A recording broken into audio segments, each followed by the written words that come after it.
Rencana pemindahan kios dan lapak pedagang pasar Cinde yang terbakar oleh Pemkor Palembang ditolak pedagang.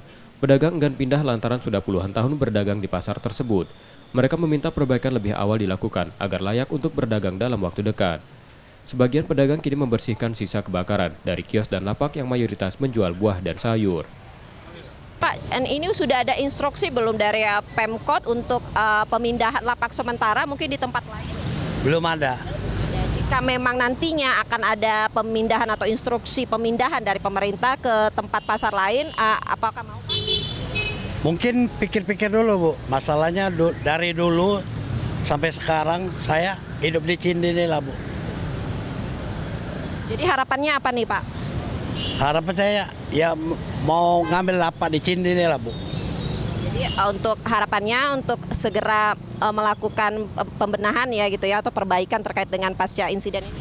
Ya, benar itu, Bu. Kita kerupuk. Kerugiannya seberapa banyak, Pak? Kita 5 jutaan lah kita punya kerupuk. Sudah berapa lama, Pak, di sini, Pak, jualan? Ada 22 tahun. Pak, jadi untuk sementara nggak bisa jualan dulu, Pak, ya? Ya.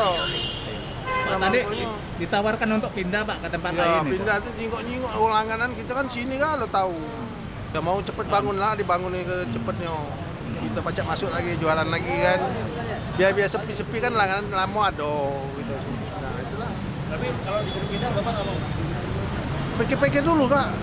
Nah, Kebakaran yang terjadi Minggu malam kemarin diperkirakan menghanguskan 60 lapak dan kios pedagang di pasar tersebut. Reski Oktora, Muklas Diferensial, Kompas TV, Palembang, Sumatera Selatan.